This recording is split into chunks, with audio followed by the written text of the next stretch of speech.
أنا اسمي كارل زيادة، عمري 22 سنة، من الغينة فتوح كسروان. عندي خي واخت اثنيناتهم اكبر مني، كلنا بالعائله مهندسين. درست بالجامعه الامريكيه ببيروت هندسه كمبيوتر وكوميونيكيشن، تخرجت هلا بماي. بنتمي لعائله متواضعه، اكثر شيء اثر فيي بحياتي هو انه اهلي وتعاطفهم علينا بالبيت.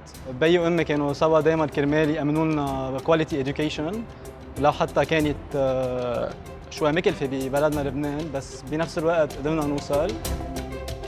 اول ابتكار كان وقتها كمان مثل هلا بروبلم تبع الترافيك بلبنان موجود، وقتها قلنا انه ليه ما بنعمل ريزو بالمي بياخذ العالم من طرابلس لبيروت وبيوقف عنده كذا ستوب.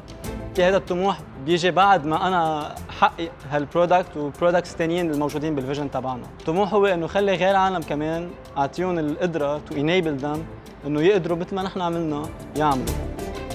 اكثر شيء بتعني لي بالحياه هي العائله، يعني مزبوط انا هلا اليوم عندي فكره وعندي امبيسيون كمل اوصل لها، وعندي ديترميناسيون كمل حققها وكل هالاشياء، بس بنهايه المطاف اوكي اذا صارت ونجحت وكل هالاشياء، اذا ما عندي عائله اجي انبسط بالنجاح تبعها معها، ما بتصور رح يكون هذا نجاح، وان شاء الله نربح.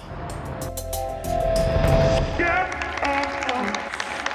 كارل عجل، خلصت جرة الغاز، فيش جيب لي غيرها، يلا طبخة على النار عجل. خلص هيدي اخر مره بسمع هيك عيطه. انا امي ما بقى تنقطع من جرية الغاز بالبيت. كيف؟ غازوميتر.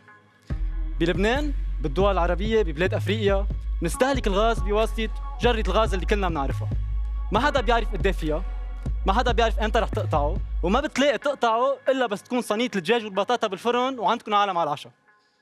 هلا ايه فيكم تجربوا تشقلوها وتقدروا قد ايه فيها ويطق ظهركم كمان، او سمبلي تستعملوا غازوميتر.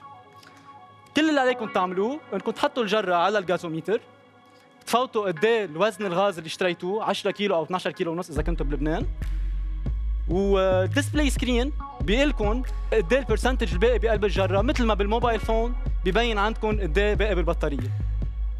احلى من هيك انه بس يصير فيها 20 10 و5% 5% غازوميتر بينبهكم كمان ما تحطوا الصينيه وتقطعكم بنص الطبخه. وكمان شو ما كان حجمها للجره كبيره او صغيره، نفس الديفايس نفس اليونت تستعمل تو ميجر ات. بس ما خلصت هون الخبريه، انا كمان بيي بينام وباله مرتاح، لانه اكيد 100% انه ما في تهريب غاز بالبيت. كيف؟ كمان غازوميتر فيه غاز سنسينج تكنولوجي بتخليكم تعرفوا شو ما كان التهريب وتوقفوه قبل ما يصير في حيلا كارثه معقول تصير. ب $40 بس. غازوميتر هو الديفايس او بالاحرى هو الاكسسوري الوحيد اللي كلكم فيكم تستفيدوا منه لجرات الغاز ببيوتكم. انا اسمي كارل زياده والبارتنر تبعي اسامه كنواتي. تعرفت على اسامه بالجامعه الامريكيه ببيروت من 4 سنين، درسنا سوا الكتريكال اند كمبيوتر انجينيرينج. ابدعنا بكل البروجكتس اشتغلنا عليها توجذر، واثنيناتنا توب اونر ستودنتس. انا بالايوبي ركزت كثير على البزنس سكيلز تبعي، واسامه ركز كثير على الريسيرش والتكنيكال سكيلز تبعه. وحاليا اجتمعنا لنجلب لكم غازوميتر.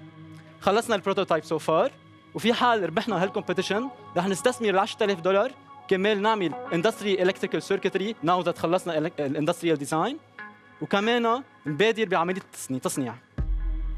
هيدا نحن، هيدا اللي عملناه، وهيدا كمان اللي نحن نعمله. للي عم بيحضرونا حاليا بدعيكم تفوتوا على www.gazometer.co، ساين اب باقل من 5 ثواني ليطلع لكم 25% ديسكاونت على الغازوميتر اللي رح تشتروه. شكرا. كارل من غازوميتر، شكرا لك. اكيد اهلك مش بس حلوا مشكلتهم بس كمان هن فخورين فيك. خلينا نسمع راي لجنه التحكيم ونبلش مع ضيفتنا الست بولا يعقوبيان. مساء الخير. مساء الخير.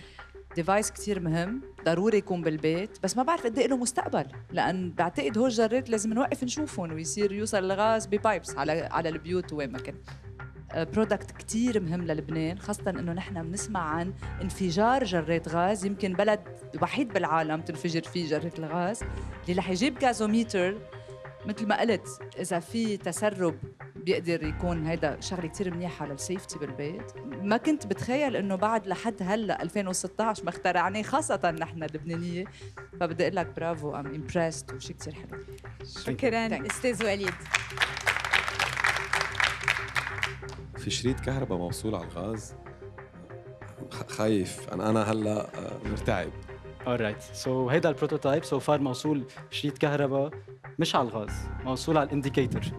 هي كيف تمشي؟ بتحط الجره على الجازوميتر من تحت وبعدين يتراكت باي ويت. سو اول شيء الشريط موصول، بعدين بالنسبه هيدا بروتوتايب بعده مثل ما بين بالصور it will be connected via بلوتوث، لانه كل العالم بتحط الجرات في كثير عالم بحطوا الجرات على البلكون وبنص الساعه ما بدك تطلع لبرا لتشوف قد ايه عليها. سو كونكتد فيها بلوتوث فوق فرنك. مستر مارون، انا شو بدي اقول لك، انا مساء بالتكنولوجي وشوي بموضوع النفط. فكره كتير حلوه فعلا. عم فكر بعده ابلكيشنز لها. I think this is a very good start. Very important point هو انه كمان you added gas detection يلي هذا كتير مهم بعتقد. This can work really. Yeah. I think it can work. Thanks. مستر رسامي. سؤال انا بعد ما عرفت بيستند على ضغط الغاز؟ لا بيستند على الوزن. بس اشترى الجره قد ايه الوزن اللي اشتراه يلي هو اجمالا يا 10 كيلو يا 12 كيلو ونص بالبيوت. بس تاخذها يو انبوت ات اند ذن التراكنج ميكانيزم بيمشي شو ما كان حجمها للجره الفاضيه. يو كان تراك ات. بس في حال واحد اول ما اشترى الجازوميتر وجرته بعدها ما كانت بعدها مليانه انيشلي، ذن عايز انت تفوت وزنها الفاضي. لتعرف وزنها الفاضي في عندك 3 احتمالات. اول احتمال اذا كانت الجره جديده بيكون محفور عليها من قبل الشركه.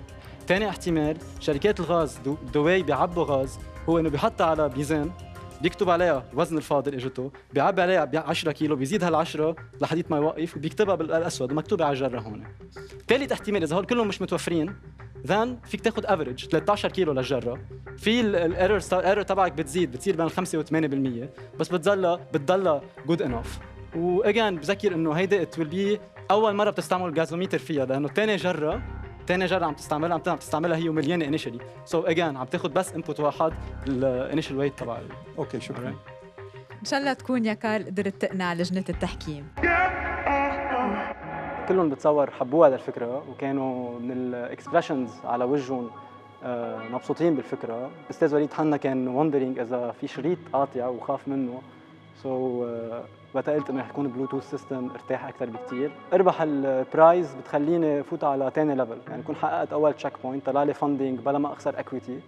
بدي فوت على ثاني ليفل وبلش اكثر فكر بالالكتريكال سيركتس كيف نعملهم يكونوا اندستريال ونبلش نفكر بالتصنيع.